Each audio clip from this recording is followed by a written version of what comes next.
Advance classes के app पर आप सभी का बहुत बहुत स्वागत है। दोस्तों मैं हूं इमरान खान।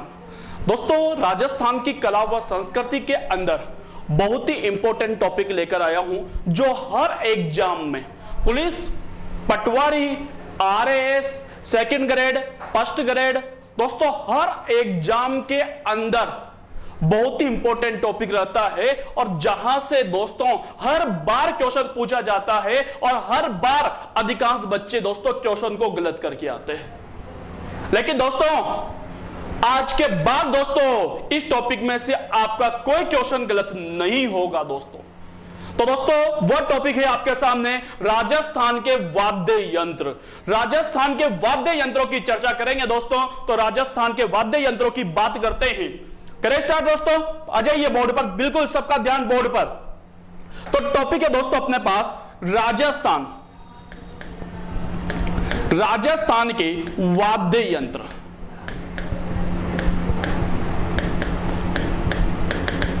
दोस्तों राजस्थान के वाद्य यंत्रों की बात करूंगा तो दोस्तों ध्यान दीजिएगा।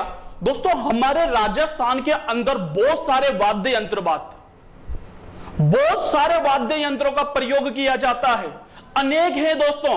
लेकिन सर वहां पर क्वेश्चन आता है कि ये वाला वाद्य यंत्र कौन सा है, प्रकार पूछा जाता है। तो ध्यान दीजिएगा कि राजस्थान के अंदर जितने भी वाद्य यंत्र हैं उन सभी वाद्य यंत्रों को सुनना, मेरी बात को अच्छी तरह से, कि राजस्थान के अंदर जितने भी वाद्य यंत्र हैं उन सभी वाद्य यंत्रों को दोस्तों 4 भागों में विभाजित किया गया है। कितने भागों में बेटाओ?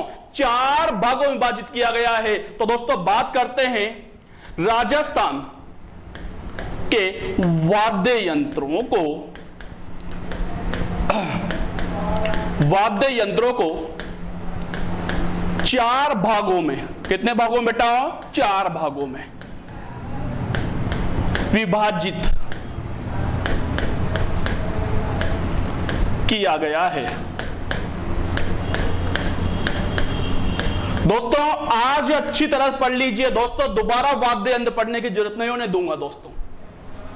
बस पूरा वीडियो देखना, लाइक करना, लाइक जरूर करना भाई, मेहनत कर रहा हूं आपके लिए तो एक लाइक तो बनता है। लाइक कीजिए और दोस्तों अपने दोस्तों के साथ शेयर कीजिए। तो दोस्तों बात करते हैं राजस्थान के वाद्य यंत्रों को। तो दोस्तों राजस्थान के वाद्य यंत्रों को कितने भागों में? 4 भागों में विभाजित किया जा सकता है। 4 भाग कौन कौन से? नाम याद कर लो, हो गया आपका काम भाई।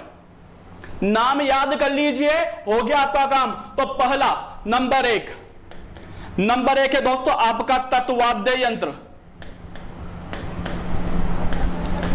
तत्वाद्य यंत्र। नंबर 2 पे होता है दोस्तों आपका सुशीर वाद्य यंत्र। सुशीर वाद्य यंत्र। नंबर 3 पर होता है दोस्तों आपका औनद वाद्य यंत्र। और नंबर 4 और लास्ट पर होता है दोस्तों आपका घन वाद्य यंत्र। घन वाद्य यंत्र, चारों के नाम याद कर लीजिए। हो गया दोस्तों, ये हो गए, पूरा टॉपिक खत्म हो गया भाई। ये पूरा टॉपिक खत्म हो गया भाई। हो गया एक क्वेश्चन कंप्लीट आपका, 4 ऑप्शन से आपके साथ। लेकिन सर होते क्या है, कैसे टॉपिक खत्म हो गया? सर इतने से मैं ही अभी बताता हूं कैसे खत्म हुआ। दोस्तों तत् होते क्या है सर ये? तो देखिए दोस्तों कितने भाग हो गए? तत् याद रखना दोस्तों कितने? 4 के नाम आपको सबको मेरे साथ बोलना है, बोलना है, बोलना है, बोलना है। तो नंबर 1 तत्, नंबर 2 सुशीर, नंबर 3 औनद, नंबर 4 घन। चारों को याद कर लीजिए। चारों नाम एक बार वापस बोल के देखिए, बोलिए तत्, सुशीर, औनद, घन। क्लियर? अब देखिए आप लोग दोस्तों होते क्या है ये तत्। पहला देखिए, तत् का मतलब होता है दोस्तों तार। तो ऐसे वाद्य यंत्र जिनके अंदर तार लगे हों। क्या लगे हों बेटा? तार लगे हों। तो ऐसे वाद्य यंत्र जिनके अंदर तार लगे हों, जिनमें तारों का प्रयोग किया गया हो, तारों की झनझनाहट के द्वारा ध्वनि उत्पन्न होती हो, दोस्तों उन्हें क्या कहा जाता है? तत्वाद्य यंत्र कहा जाता है। तो तार लगे, वाद्य यंत्र। तार लगे वाद्य यंत्र क्या कहलाते हैं? तत्वाद्य यंत्र कहलाते हैं। अगला नंबर 2 है दोस्तों सुशीर। सर सुशीर क्या होगा? सुशीर का मतलब है फूंक देना। सुशीर का मतलब है फूंक देना। तो ऐसे वाद्य यंत्र जो फूंक देकर बजाए जाते हों, फूंक देकर बजाए जाते हों, ऐसे वाद्य यंत्र जिनको फूंक देकर बजाते हैं दोस्तों उन्हें क्या कहा जाता है? सुशीर वाद्य यंत्र कहा जाता है। फूंक देकर बजाए, जैसे दोस्तों शंख है, सहनाई है, अलगोजा है, पुपाड़ी है, पुंगी है, तुरही है। तो दोस्तों जिनको फूंक देकर बजाया जाता है दोस्तों वो क्या कहलाते हैं? सुशीर वाद्य यंत्र। आ जाओ दोस्तों औनद पर। औनद क्या होता है? औनद का मतलब होता है चमड़े से बने। तो ऐसे वाद्य यंत्र जिनमें चमड़े का प्रयोग किया गया हो, तो जो चमड़े के बने हो, चमड़े के बने वाद्य यंत्र, चमड़े के बने वाद्य यंत्र क्या कहलाते हैं? औनद वाद्य यंत्र कहलाते हैं। जिनके अंदर चमड़े का प्रयोग किया गया है, जैसे डोल है, ढोलक है, डमरू है, तो जिनके अंदर चमड़े का प्रयोग किया जाता है दोस्तों उन्हें क्या कहा जाता है? औनद वाद्य यंत्र कहा जाता है। और लास्ट है दोस्तों आपका घन वाद्य यंत्र। तो घन क्या होगा दोस्तों? घन का अर्थ है दोस्तों यहां पर धातु। क्या होगा? धातु। क्या होगा? धातु। तो जिनके अंदर धातु का प्रयोग किया गया हो, धातु से बने वाद्य यंत्र।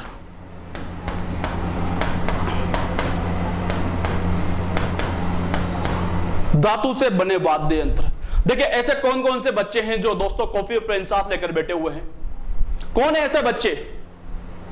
बताइए दोस्तों। मैं हर बार आपकी क्लास में एक बात कहता हूं कि मेरी क्लास के अंदर कॉपी पेन साथ लेकर बैठी है, मजा आ जाएगा दोस्तों। कॉपी पेन होना चाहिए हाथ में। क्लियर दोस्तों? तो चारों वाद्य यंत्रों को याद रखना। तत् जिसमें तार लगे हो, सुशीर जो फूंक देकर बजाए जाते हो, औनद जिनके अंदर क्या लगा हो? चमड़ा लगा हुआ हो, गन जो धातु से मिलकर बने हो। धातु मतलब समझ गए ना, पीतल का बना हुआ है, कोई स्टील का बना हुआ है, कोई चांदी का बना हुआ है। तो ऐसे वाद्य यंत्रों को क्या कहा जाता है? घन वाद्य यंत्र। तो राजस्थान के अंदर जो वाद्य यंत्र है दोस्तों उनको कितने भागों में विभाजित किया जा सकता है? 4 भागों में विभाजित किया जा सकता है। क्लियर दोस्तों? स्क्रीनशॉट ले लो, फिर उसके बाद आगे बढ़ूंगा। इधर आ जाता हूं, स्क्रीनशॉट लीजिए, ले लीजिए स्क्रीनशॉट दोस्तों। काम की चीजें बताऊंगा आज मैं। चलो आगे चलिए दोस्तों। तो अब एक एक के पर बात करते हैं दोस्तों अपन। तो पहला वाद्य यंत्र आया दोस्तों आपके तत्वाद्य यंत्र। तत्वाद्य यंत्र। अब दोस्तों तत्वाद्य यंत्र किसे कहोगे? कि ऐसे वाद्य यंत्र जिनमें क्या लगे हों? तार लगे हों। ऐसे वाद्य यंत्र जिनमें तार लगे हों दोस्तों उन्हें क्या कहा जाता है? तत्वाद्य यंत्र कहा जाता है। तो दोस्तों किन्हें कहा जाएगा? तार से बने वाद्य यंत्र। तार से बने वाद्य यंत्र।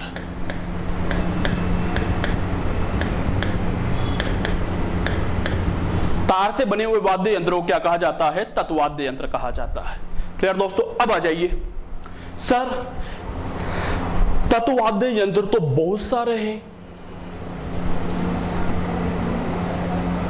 तत्वाद्य यंत्र तो बहुत सारे हैं सर, इनको कैसे याद रखेंगे? तो दोस्तों मैंने बहुत ही अच्छी ट्रिक बनाई है आप लोगों के लिए, बहुत ही प्यारी ट्रिक बनाई है आप लोगों के लिए। तो दोस्तों इस ट्रिक्स के द्वारा आप लोग अपने जितने भी तत्वाद्य यंत्र हैं, इंपॉर्टेंट, महत्वपूर्ण जितने भी तत्वाद्य यंत्र हैं वो एक ही बार में याद हो जाएंगे। तो मेन रूप से दोस्तों यहां पर क्वेश्चन क्या आता है पहले वो समझा देता हूं। क्वेश्चन आता है दोस्तों निम्न में से कौन सा वाद्य यंत्र तत्व है, निम्न में से कौन सा वाद्य यंत्र तत्व नहीं है। तो वाद्य यंत्रों के नाम याद हो। एक क्वेश्चन आता है दोस्तों, एक साइड वाद्य यंत्र दे देगा, एक साइड प्रकार दे देगा, सुमिलित कीजिए। इस तरह के क्वेश्चन दोस्तों यहां से बनते हैं 99% अधिकांशतः। लेकिन दोस्तों अब बात करते हैं कि सर कैसे याद करेंगे। तो दोस्तों इसके लिए मैंने एक ट्रिक बनाई है भाई। क्या बनाई है दोस्तों? ट्रिक बनाई है। ट्रिक आप सभी को याद होना चाहिए, यहां पर ही याद करवा दूंगा भाई, बस बोलते रहना भाइयों। क्या करना है? बोलता है। अब देखो ट्रिक क्या है दोस्तों, ट्रिक है नकारा। नकारा राज का बरतार। देखिए ट्रिक है आप लोग, बरतार का यहां अर्थ जो मैं ले रहा हूं वो ले रहा हूं दोस्तों भतीजे से। किससे दोस्तों? भतीजे से। यानी दोस्तों राज का जो भतीजा है वह कैसा है? नकारा है। राज का जो भतीजा है दोस्तों वह कैसा है? नकारा है भाई। कैसा है? नकारा है। तो नकारा राज का बरतार, याद करो, नकारा राज का बरतार, नकारा राज का बरतार। लेकिन दोस्तों नकारा तो है, लेकिन उससे गुस्सा बहुत भयंकर आता है भाई। गुस्सा बहुत ही भयंकर आता है, और इतना भयंकर आता है कि वह गुस्से में क्या क्या कर देता है खुद को पता नहीं होता भाई। गुस्से में क्या कर जाता है खुद को पता नहीं होता। तो दोस्तों कितना गुस्सा आता है ट्रिक में देखिए, गुस्सा में इतना गुस्सा आता है कि गुस्सा में सूसू की दो। गुस्से में क्या कर देता है दोस्तों? वह सूसू की दो सूसू कर देता है भाई। तो दोस्तों बहुत ही इजी ट्रिक बन गई दोस्तों आप लोगों की, कि नकारा राज का बरतार, गुस्सा में सूसू की दो। तो नकारा राज का बरतार है, भतीजा है, लेकिन दोस्तों गुस्सा आता है तो वह क्या कर देता है? क्या कर देता है? अरे क्या कर देगा? सूसू कर देगा। क्लियर दोस्तों? तो ट्रिक बहुत इजी है। तो अब दोस्तों सर ट्रिक तो याद कर लिया हमने कि नकारा राज का बरतार, गुस्सा में सूसू की दो, लेकिन सर अब इनको कैसे, वाद्य यंत्र कैसे बने? तो देखिए आप एक एक वाद्य यंत्र को समझना। नंबर 1, पहला क्या आया दोस्तों? आपका नकारा। पहला क्या आया दोस्तों? नकारा। क्लियर? अब नकारा से बन गया दोस्तों आपका चिकारा वाद्य यंत्र। न की जगह क्या लगाना है? चिकारा वाद्य यंत्र। नकारा से बन गया दोस्तों चिकारा वाद्य यंत्र। याद रह जाएगा, न को हटाकर क्या किया? ची किया। तो चिकारा वाद्य यंत्र कौन सी श्रेणी का वाद्य यंत्र है? तो तत्वाद्य यंत्र है। क्यों? क्योंकि दोस्तों चिकारे में क्या लगे होते हैं? तार लगे होते हैं। क्लियर दोस्तों? आ गई यहां तक समझ में? आ गई यहां तक समझ में? अगला नंबर 2 कहां गया? ये रहा नंबर 2। क्या आया दोस्तों आपके पास? रा। क्या आया दोस्तों आपके पास? रा। रा से बन गया दोस्तों आपका रावण हत्ता। रा से क्या बना दोस्तों? आपके रावण हत्ता बन गया। क्लियर दोस्तों? तीसरे वाद्य यंत्र पे आ जाओ भाई। तीसरा क्या आ रहा है दोस्तों? आपका ज। ज से बन गया दोस्तों आपका जंतर वाद्य यंत्र। कौन सा वाद्य यंत्र दोस्तों? जंतर वाद्य यंत्र। वाद्य यंत्र, वाद्य यंत्र। क्लियर यहां तक? नंबर 4 देखिए आप लोग, नकारा राज हो गया राज। नकारा से चिकारा, रा से रावण हत्ता, ज से जंतर। अब आ गया नंबर 4 पे क्या आया दोस्तों आपके पास? का। क्या आया दोस्तों? का। तो दोस्तों ये जो का है, इस का से बना दोस्तों आपके कामायचा। कौन सा वाद्य यंत्र दोस्तों? कामायचा। कामायचा कौन सा वाद्य यंत्र है? तो तत्वाद्य यंत्र है। क्लियर दोस्तों? नंबर 5 देखिए आप, नंबर 5 एक एक वर्ण से दोस्तों, शब्द से नहीं भाई, मैं एक एक वर्ण से वाद्य यंत्र बनाकर बता रहा हूं आप लोग को। याद कर लीजिए दोस्तों, चुटकियों में याद हो जाएंगे वाद्य यंत्र। और मैंने कहा था हर एग्जाम के अंदर दोस्तों यहां से क्वेश्चन पूछा जाता है। तो दोस्तों देखिए आप लोग, का हो गया। का के बाद क्या आ रहा है दोस्तों? ब। ब से बन गया दोस्तों आपका बपंग वाद्य यंत्र। कौन सा वाद्य यंत्र दोस्तों? बपंग वाद्य यंत्र। तो जो बपंग होता है दोस्तों वह भी कौन सा वाद्य यंत्र होता है? तत्वाद्य यंत्र होता है। उतार लीजिए अपनी कॉपी पर, पहले समझना, दोबारा रिपीट करना वीडियो को, और दोबारा रिपीट करके दोस्तों नोट करना है आपको।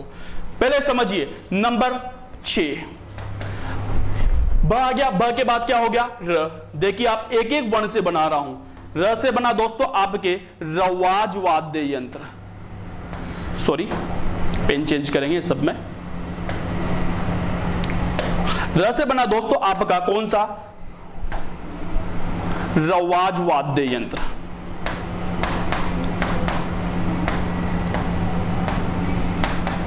रवाज वाद्य यंत्र। देखिए आप लोग, वापस आ जाओ, नंबर 7, नंबर 7 क्या आया दोस्तों आपका त से क्या बन गया दोस्तों आपका, त से क्या बना दोस्तों तंदूरा वाद्य यंत्र, तंदूरा वाद्य यंत्र। ठीक है, नंबर 8, नंबर 8 पे क्या आ गया दोस्तों वापस र आ गया, र से बन गया दोस्तों आपके रबाब वाद्य यंत्र, रबाब वाद्य यंत्र।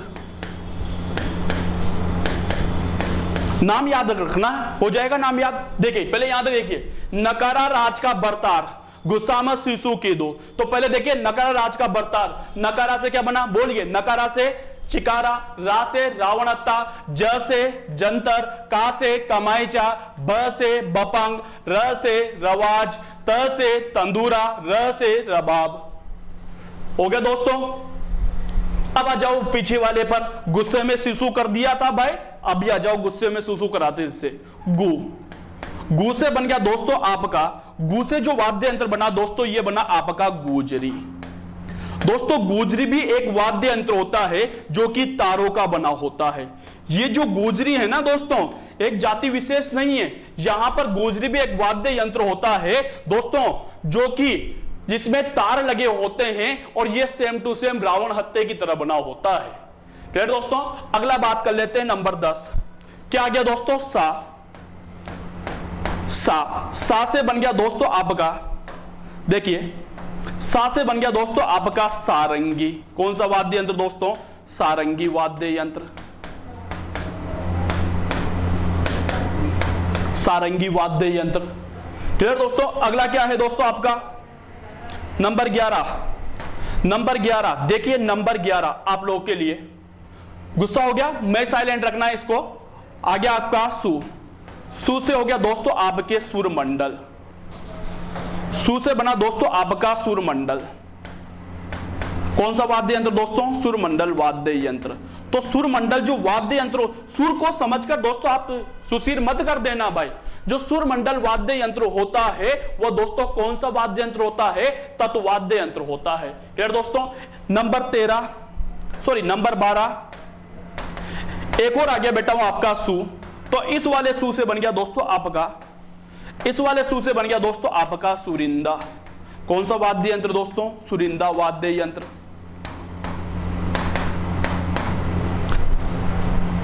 अगला है दोस्तों नंबर 13 देखिए आप, नंबर 13 दू, दू से बन गया दोस्तों आपका दुकारो। कौन सा वाद्य यंत्र दोस्तों, दुकारो। तो दुकारो जो वाद्य यंत्र होता है वो भी कौन सा वाद्य यंत्र होता है दोस्तों, आपके तत्वाद्य यंत्र होता है।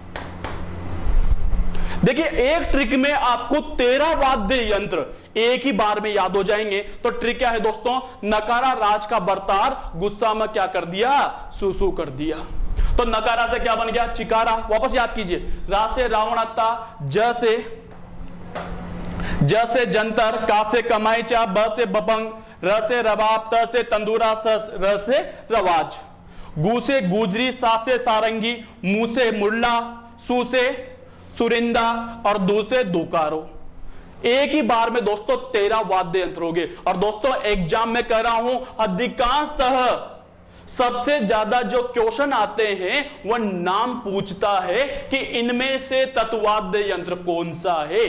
तो नाम तो आपको एक ही बार में याद हो गए। स्क्रीनशॉट लीजिए फटाफट, जब तक मैं पानी पी लेता हूं भाई।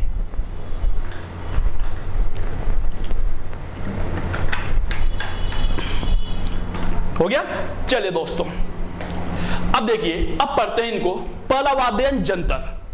तत्वाद्य यंत्र को देखो दोस्तों, मैं फोटो सहित लेकर आया हूं, सबकी इमेज सहित लेकर आया हूं, पिक सहित लेकर आया हूं। दोस्तों ये होता है तत्व जंतर वाद्य यंत्र। कौन सा दोस्तों, जंतर, जंतर वाद्य यंत्र। ध्यान दीजिएगा, अपन किसकी बात कर रहे हैं, तत् की बात कर रहे हैं। तत् का मतलब क्या लगा हो दोस्तों, जिनमें तारों का प्रयोग। ऐसे वाद्य यंत्र जिनके अंदर तारों का प्रयोग होता हो दोस्तों, उन्हें क्या कहा जाता है, तत् कहा जाता है। अब देखिए आप, ये होता है दोस्तों, पहले देखिए क्या लिख रहा हुआ है कि जंतर वाद्य यंत्र को वीणा का प्रारंभिक रूप, इंपॉर्टेंट चीज, वीणा का प्रारंभिक रूप माना जाता है। जो ये जंतर वाद्य यंत्र है दोस्तों, देखो वीणा का, तो दोस्तों आपसे बहुत अच्छा क्वेश्चन बन जाता है, मोस्ट क्वेश्चन बन जाता है ये कि वीणा का प्रारंभिक रूप होता है तो क्या होता है दोस्तों, जंतर होता है।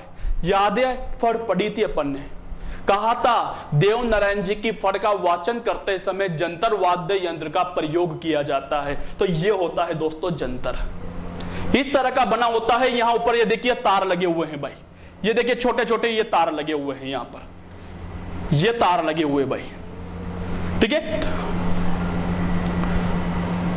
इस तरह से तार लगे हुए होते हैं, दो तुंबे का आकार का होता है। इस तरह का यहां से तार कसने की कुंडियां लगी हुई होती है। तो ये जो वाद्य यंत्र होता है ना दोस्तों, ये क्या कहलाता है, तत्वाद्य यंत्र के अंदर जंतर होता है। दोस्तों ये जो होता है ये वीणा का प्रारंभिक रूप माना जाता है। तो यहां से क्वेश्चन बन जाता है कि वीणा का प्रारंभिक रूप होता है तो क्या होगा दोस्तों, जंतर होगा, ठीक है। तथा इसकी आकृति भी वीणा की जैसे ही होती है। देखिए आप लोग, इसकी आकृति भी कैसी होती है, वीणा के समान ही होती है। इंपॉर्टेंट नहीं है, इंपॉर्टेंट यही है कि वीणा का प्रारंभिक रूप होता है तो क्या होता है, जंतर होता है। क्लियर। जंतर तत्वाद्य यंत्र का प्रयोग देव नारायण जी की फड़ का वाचन करते समय गुर्जर जाति के भोपों के द्वारा किया जाता है। कंटिन्यू दोस्तों, हर बार बात कर रहा हूं मैं कि गुर्जर जाति के लोगों के द्वारा जब देव नारायण जी की फड़ का वाचन किया जाता है, गुर्जर जाति के लोगों के द्वारा जब देव नारायण जी की फड़ का वाचन किया जाता है तो दोस्तों कौन से वाद्य यंत्र का, जंतर वाद्य यंत्र का, इसी वाद्य यंत्र का प्रयोग किया जाता है। देव नारायण जी की फड़ का वाचन कौन सी जाति के द्वारा, गुर्जर जाति के द्वारा, कौन से वाद्य यंत्र के साथ, जंतर वाद्य यंत्र के साथ। क्लियर दोस्तों। चलिए, जंतर तत्वाद्य यंत्र का प्रयोग मुख्यतः कहां पर, नागौर में, अजमेर में तथा भीलवाड़ा जिलों में किया जाता है, क्योंकि यहां पर अजमेर और भीलवाड़ा साइड जो है वह गुर्जर जाति का आधिपत्य है। अधिकांश तक गुर्जर जाति के लोग निवास करते हैं, तो वहां पर दोस्तों इस वाद्य यंत्र का प्रयोग किया जाता है। तो यूं भी पूछ ले कि गुर्जर जाति का प्रमुख वाद्य यंत्र कौन सा है, तो जंतर वाद्य यंत्र है। क्लियर दोस्तों। अगला वाद्य यंत्र आगे समझ में, तीन चीजें याद रखनी है। वीणा का प्रारंभिक रूप क्या होता है, जंतर होता है। देव नारायण जी की फड़ का वाचन करने के लिए किस वाद्य यंत्र का प्रयोग किया जाता है, तो जंतर वाद्य यंत्र का प्रयोग किया जाता है। क्लियर दोस्तों। मुख्य रूप से कहां का वाद्य यंत्र है, तो नागौर, अजमेर और भीलवाड़ा का वाद्य यंत्र है। क्लियर। अगला वाद्य यंत्र देखिए आप, सारंगी। पहला बात की थी अपन ने, ध्यान दीजिएगा। देखिए वीणा का प्रारंभिक रूप। अब आ जाओ दोस्तों नंबर 2 पर, सारंगी। दोस्तों इंपॉर्टेंट है पहली लाइन, सभी तत्वाद्य यंत्रों में सारंगी का सर्वश्रेष्ठ वाद्य यंत्र माना जाता है। ये होती है दोस्तों आपके सारंगी। देखिए फोटो आप, ये तार लगे भाई, एक तार, दो तार, तीन तार, ऐसे तार लगे होते हैं। क्लियर दोस्तों। अब दोस्तों तत्वाद्य यंत्र के अंदर ध्यान दीजिएगा, तत्वाद्य यंत्र के अंदर जितने भी वाद्य यंत्र हैं, अपन ने 13 बताया दोस्तों, मैंने आपको बहुत सारे हैं लेकिन इंपॉर्टेंट मैंने 13 वाद्य यंत्र बताए। तो तत्वाद्य के अंदर जितने भी वाद्य यंत्र हैं उनमें से सर्वश्रेष्ठ, सबसे अच्छा जो वाद्य यंत्र माना जाता है दोस्तों, वह कौन माना जाता है, सारंगी माना जाता है। सारंगी माना जाता है, ठीक है। अब दोस्तों ये कई बार पूछ लिया जाता है, देखो दोस्तों लकड़ी के ऊपर तार लगे हुए होते हैं, लकड़ी है दोस्तों, इस लकड़ी के ऊपर दोस्तों तार लगे होते हैं, लकड़ी का बना होता है। अब कई बार ये पूछ लिया जाता है कि सारंगी की जो ये लकड़ी है ना, ये काय की बनी होती है, तो ध्यान देना ये लकड़ी जो है ये आपके सागवान की लकड़ी होती है दोस्तों। काय की लकड़ी होती है, सागवान की लकड़ी होती है, याद रहेगा दोस्तों। तो सारंगी में किस लकड़ी का प्रयोग किया जाता है, तो सागवान की लकड़ी का प्रयोग किया जाता है। तो देखिए सारंगी वाद्य यंत्र सागवान की लकड़ी से बना होता है। कौन की लकड़ी से दोस्तों, सागवान की लकड़ी का बना हुआ होता है। सारंगी में तारों की संख्या टोटल कितनी होती है, 27 होती है। ये इंपॉर्टेंट है, याद रखना है। सारंगी के अंदर जो तार लगे होते हैं, देखो दोस्तों छोटे छोटे यहां पर तार लगे हुए होते हैं। इन तारों की ये कुटियां हैं, कुटियों में भी तार लगे हुए होते हैं। तो इन तारों के अंदर टोटल जो संख्या होती है दोस्तों वो कितनी होती है, 27 होती है। क्लियर दोस्तों। तो सारंगी में तारों की संख्या कितनी है, 27 है। आगे देखो, अब दोस्तों यहां पर तो ये हो गया। अब यहां पर इसको बजाने की एक लकड़ी होगी भाई, यहां पर भी तो एक तार लगा होगा दोस्तों, ये वाला ये लग रहा भाई, लगा होगा भाई, ये वाला तार लगा होगा ना। तो ये जो तार होता है ना भाई, ये जो तार होता है ये आपके घोड़े की पूंछ का बना होता है। काय के भाई दोस्तों, घोड़े की पूंछ का बना होता है। ये जो तार होता है दोस्तों काय का बना होता है, घोड़े की पूंछ का बना हुआ होता है। तो देखिए आप, सारंगी का वादक घोड़े की पूंछ के बालों से निर्मित गज के द्वारा किया जाता है, यानी इसको जो बजाया जाता है। तो ये वादक जो होता है दोस्तों, इसके अंदर जो तार लगा होता है दोस्तों, काय का लगा होता है, घोड़े की पूंछ का बाल लगा हुआ होता है। क्लियर। अगला सारंगी, अब कहां का सारंगी वाद्य यंत्र जैसलमेर व बाड़मेर जिलों में लंगा जाति का मुख्य वाद्य यंत्र माना जाता है। सारंगी कौन सी जाति का, लंगा जाति का। दोस्तों लंगा जाति पश्चिमी राजस्थान के अंदर एक गायक जाति होती है, गाना गाकर अपनी जीविका चलाने वाली एक जाति होती है। तो उनका प्रमुख वाद्य यंत्र माना जाता है। राजस्थान का तत्वाद्यों में सर्वश्रेष्ठ वाद्य यंत्र कौन सा है दोस्तों, सारंगी है। क्लियर दोस्तों, स्क्रीनशॉट लीजिए इसका, फिर आगे बढ़ता हूं। देखिए थोड़ा सा और है, पंडित राम नारायण, रज्जब अली व अल्लादिया खां सारंगी वादक माने हैं, यानी इसके प्रमुख कलाकार ये हैं। अगला वाद्य यंत्र देखिए आप, एक तारा नजर आ रहा होगा, केवल एक तार लगा हुआ होता है। ये एक तार लगा है भाई, ये एक तार लगे होने कारण दोस्तों इसे क्या कहा जाता है, एक तारा कहा जाता है। सारंगी के अंदर 27 तार होते हैं और इसके अंदर केवल एक तार होता है, इसलिए दोस्तों इसे क्या कहा जाता है, एक तारा कहा जाता है। देखिए एक तारा का संबंध भगवान नारद से माना जाता है। किससे दोस्तों, भगवान नारद से माना जाता है। देखा होगा नारद जी के पास, जो नारद जी के पास जो वाद्य यंत्र है दोस्तों, वह कौन सा है, एक तारा वाद्य यंत्र है। क्लियर दोस्तों। अगला एक तारा वाद्य यंत्र नाथ साधु सन्यासियों व भजन मंडली के द्वारा बजाया जाता है। देखा होगा आप लोगों ने कि नाथ लोग होते हैं, साधु होते हैं, सन्यासी होते हैं, जब वो भजन करते हैं तो कौन सा वाद्य यंत्र बजाते हैं, एक तारा वाद्य यंत्र। मीराबाई का भी अधिकांशतः फोटो देखा होगा आप लोगों ने एक तारा के साथ, तो वो भी एक तारा वाद्य यंत्र का प्रयोग किया करती थी। आगे देखिए, एक तारा मीरा का, देखिए मीरा का प्रिय वाद्य यंत्र माना जाता है। तो मीराबाई जो वाद्य यंत्र बजाती थी दोस्तों, कृष्ण को रिझाने के लिए, कृष्ण को मनाने के लिए जो वाद्य यंत्र बजाती थी दोस्तों, वह कौन सा वाद्य यंत्र था, एक तारा वाद्य यंत्र। क्लियर दोस्तों। अगला वाद्य यंत्र ले चलता हूं, देखिए आप लोग, ये तो आप लोगों ने देखा होगा भाई, ट्रेनों के अंदर जो गाना गाने आते हैं दोस्तों, आपके मोहल्ले में भी आते होंगे, इस तरह का एक वाद्य यंत्र लेकर आते हैं और इस वाद्य यंत्र का नाम है दोस्तों आपके रावण हत्ता। क्या नाम है दोस्तों इसका, रावण हत्ता। ये रावण हत्ता है दोस्तों। बाबूजी की फड़ का वाचन करते समय दोस्तों इसी वाद्य यंत्र का प्रयोग किया जाता है। देखिए रावण हत्ता वाद्य यंत्र आधे कटे नारियल के खोल पर चलिए आधे कटे नारियल पर खोल पर चमड़े को खाल चढ़ाकर बनाया जाता है। यानी दोस्तों क्या होता है, नारियल के कटोरी ले ली जाती है, नारियल के 2 टुकड़े कर लिए, एक कटोरी ले ली और उसके चमड़ा लगा दिया जाता है। चमड़ा लगा करके दोस्तों एक लकड़ी लगाई जाती है और वहां पर छोटी छोटी खूंटियां लगाई जाती है। ये है ना ये दोस्तों, ये इसे खूंटियां कहा जाता है। ये जो कहलाती है दोस्तों, इसे क्या कहा जाता है, खूंटियां कहा जाता है भाई। क्लियर दोस्तों। अब देखिए रावण हत्ता वाद्य यंत्र में तारों की संख्या 9 होती है। कितने तार लगे होते हैं दोस्तों, 9 तार लगे हुए होते हैं। इन खूंटियों के अंदर दोस्तों तार लगा दिए जाते हैं और इन तारों की संख्या याद रखना, रावण हत्ता के अंदर जो तारों की संख्या होती है वो कितनी होती है दोस्तों, 9 होती है। कितनी होगी, 9 होगी। क्लियर दोस्तों। अगला पाबूजी, याद हो तो आप लोग को पाबूजी की बात करूं मैं दोस्तों आप लोगों से। पाबूजी कौन सी जाति के द्वारा, नायर जाति के द्वारा।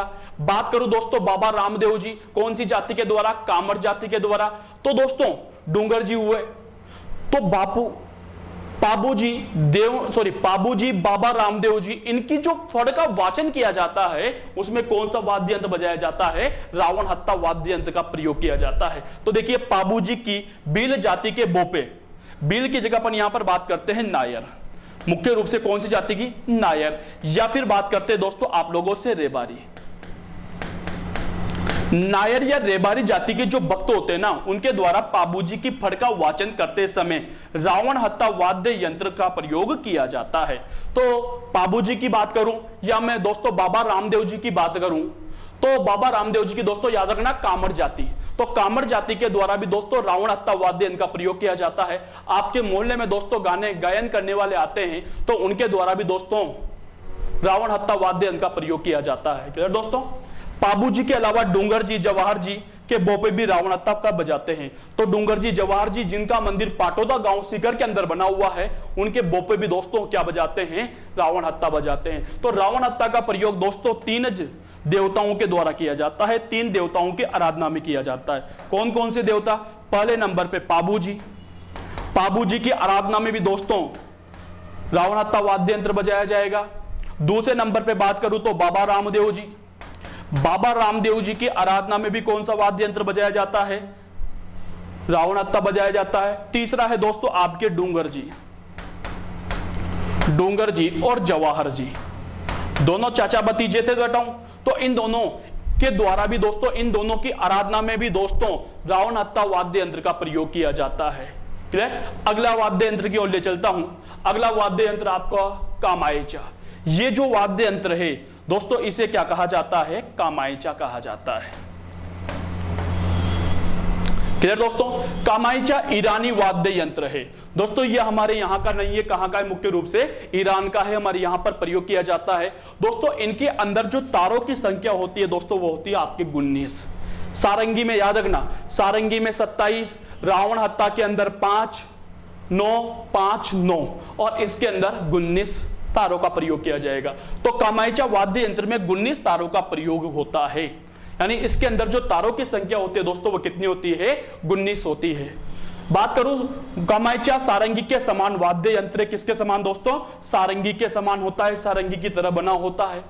लेकिन दोस्तों अंतर क्या है कि सारंगी के अंदर तारों की संख्या 27 होती है, जबकि कामायचा के अंदर तारों की जो संख्या होती है वह 19 होती है।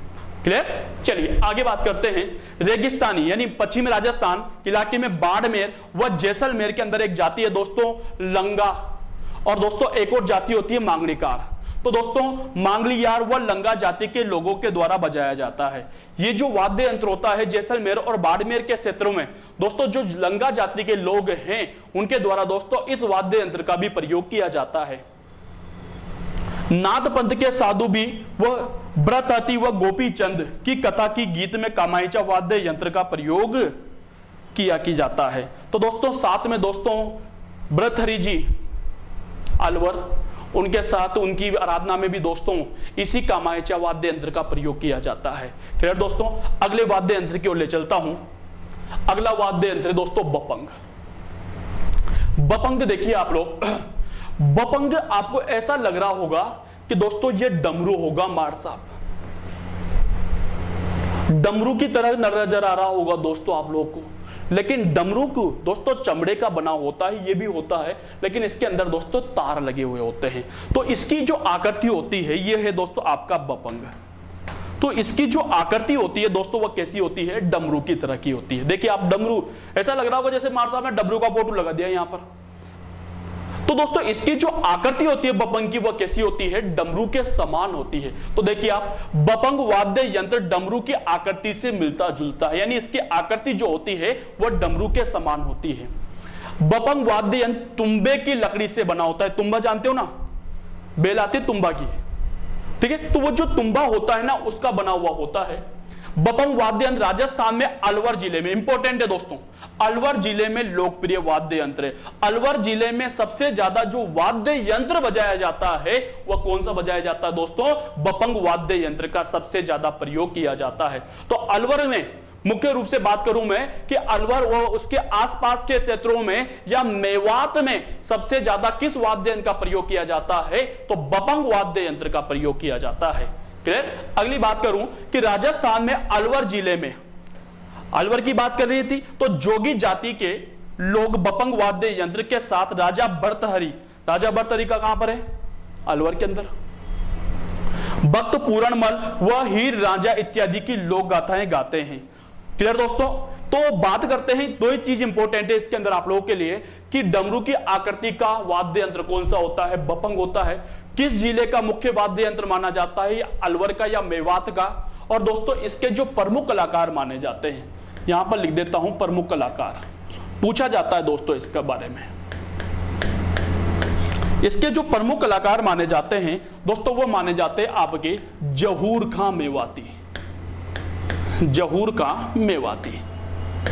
बपंग के जो प्रमुख कलाकार माने जाते हैं दोस्तों, वो कौन माने जाते हैं? जहूर खां मेवाती माने जाते हैं। क्लियर दोस्तों? अगली बात कर लेता हूं आप लोगों से अगले वाद्य यंत्र की। सातवां तंदूरा।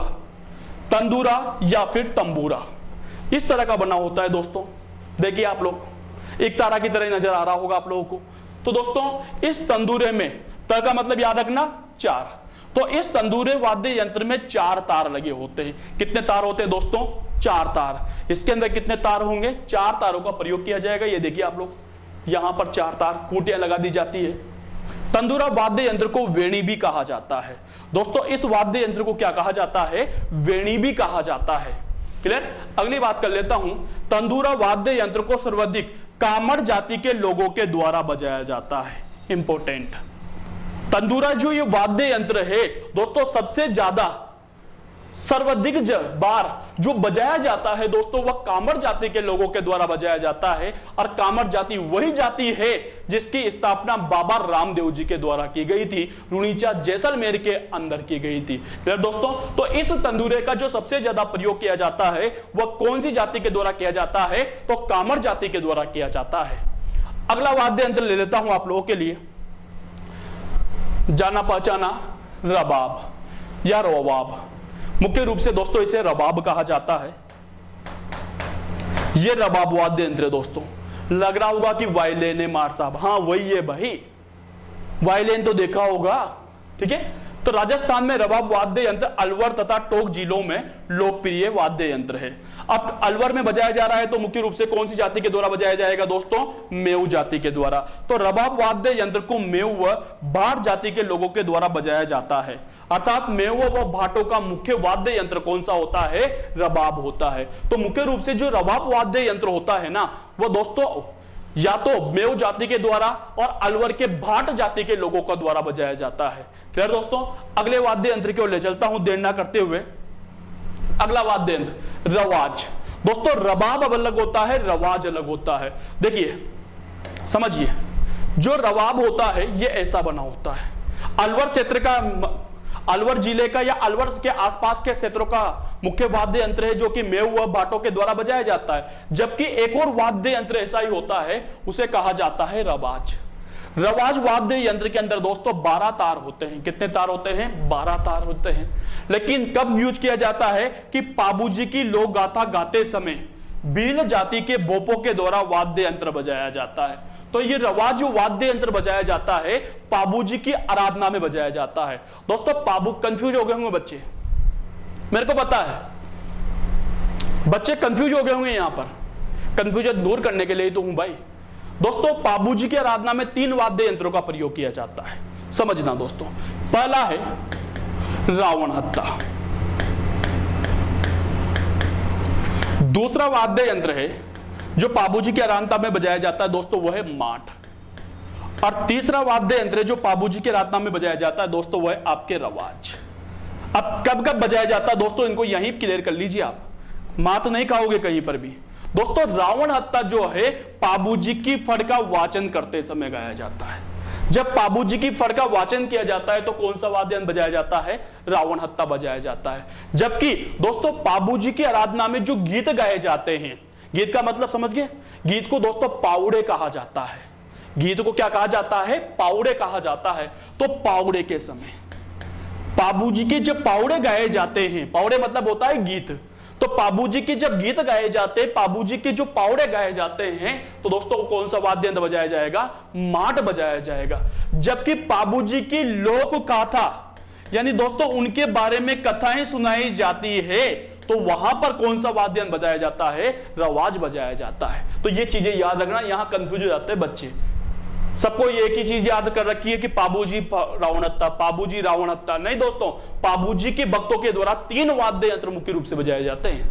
अगर दोस्तों फड़ बजानी है तो रावण हत्ता, अगर दोस्तों फावड़े गाने हैं यानी गीत गाने हैं तो माठ वाद्य यंत्र, और उनकी लोक कथाएं गानी है तो रवाज का प्रयोग किया जाएगा। क्लियर दोस्तों ये जो रवाज होता है ना, ये नाखूनों से बजाया जाता है। तार होते हैं, तार के अंदर जैसे तार हैं तो तार के अंदर नाखून फेरे जाते हैं भाई। फिर दोस्तों तो रवाज जो है नाखूनों से बजाया जाता है, तो रवाज वाद्य यंत्र अंगुली के नाखूनों से बजाया जाता है। फिर दोस्तों कैसे बजाया जाएगा? उंगली के नाखूनों से बजाया जाएगा, ये याद रखना। क्लियर? अगला वाद्य यंत्र नंबर 10 और आज का लास्ट वाद्य यंत्र दोस्तों गुजरी।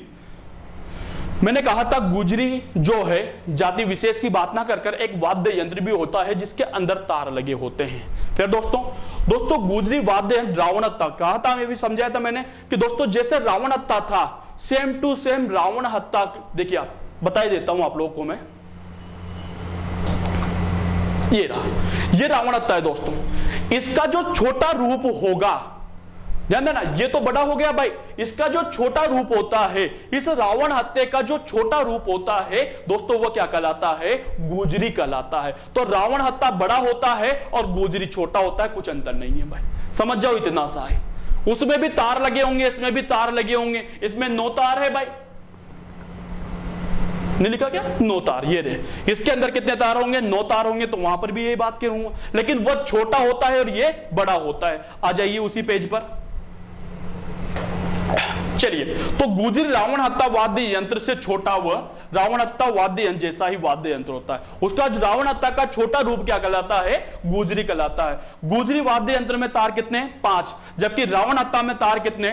9। याद रहेगा, वहां पर 9 तार थे, यहां पर 5, क्योंकि छोटा है तो तार भी कम होंगे भाई। तो रावण हत्या क्या होता है? बाबूजी की फड़का वाचन करते समय बजाया जाता है, लेकिन दोस्तों गुजरी जो वाद्य यंत्र होता है वह रावण हत्या का जो छोटा रूप होगा, रावण हत्या का जो छोटा रूप होगा दोस्तों वो क्या कहलाएगा? आपके गुजरी कहलाएगा। और गुजरी के अंदर तार याद रखना है दोस्तों, कितने तार होंगे? 5 तार होंगे। हालांकि दोस्तों तारों से इतने क्वेश्चन नहीं आते, इंपोर्टेंट ही तार पूछता है, जैसे सारंगी के तार पूछ लिया, रावण हत्या के तार पूछ लिया, इस तरह से जो मेन वाद्य यंत्र है दोस्तों उनके तार पूछे जाते हैं, बाकी और के तारों की से संख्या से सब क्वेश्चन नहीं आते हैं। तो दोस्तों ये थे आपके तत्वाद्य यंत्र। सुशिर की भी बात करेंगे, अवनद की भी बात करेंगे, घन की भी बात करेंगे।